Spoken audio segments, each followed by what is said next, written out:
बातम्या आणि बरंच काही. नमस्कार, मी सुद्धा महाराष्ट्र खबर न्यूज मध्ये आपल्या सगळ्यांचं स्वागत.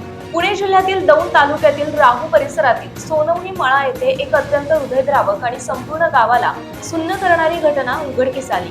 नेहमीप्रमाणे हसत खेळत सुरू झालेली सकाळ एका कुटुंबासाठी अचानक काळ बनून आली.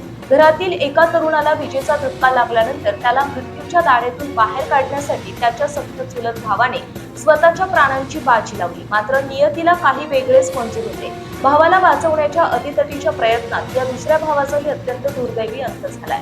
बुधवारी सकाळी 7च्या सुमारास घडलेल्या या काळजाला घरी पडणाऱ्या प्रसंगामुळे संपूर्ण गावात मोठी शोककळा पसरली असून प्रत्येक ग्रामस्थाचे डोळे पाणावले.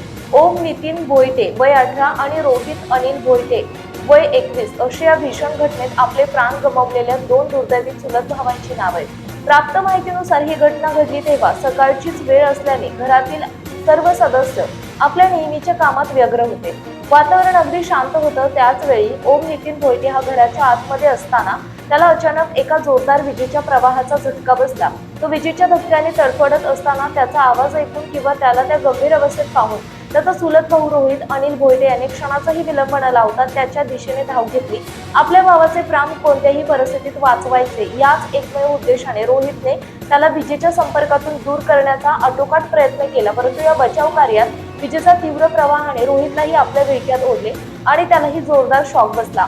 याच गोंधळात आणि मुलांच्या किंकाळ्या ऐकून या दोन्ही तरुणांच्या आईनेही त्यांना वाचवण्यासाठी तात्काळ धाव घेतली. आपल्या जन्मदात्रीच्या डोळ्यासमोर दोन्ही मुलांना विजेचा धक्का बसत असल्याने भयानक दृश्य पाहून त्यांनी त्यांना दूर करण्याचा प्रयत्न केला. पण सुदैवाने आई या जीवघेण्या प्रवाहातून थोडक्यात बचावली आणि त्यांच्यावर आलेले मोठे संकट टळले. मात्र तोपर्यंत विजेच्या प्रवाहाने दोन्ही भावांच्या शरीरावर अत्यंत मोठा आघात केला होता. घटनेचे गांभीर्य ओळखून आजूबाजूच्या नागरिकांनी आणि भेदरलेल्या कुटुंबियांनी तातडीने मोठी धावपळ करत दोन्ही भावांना पुढील उपचारासाठी यवत येथील ग्रामीण रुग्णालयात हलवले. रुग्णालयात पोहोचल्यानंतर उपस्थित वैद्यकीय अधिकाऱ्यांनी त्यांची कसून तपासणी केली. मात्र रुग्णालयात दाखल करण्यापूर्वीच त्यांच्या शरीरातील हालचाली थांबल्या होत्या. डॉक्टरांनी अत्यंत काळजीपूर्वक तपासणी अंती दोघांनाही मृत घोषित केलं.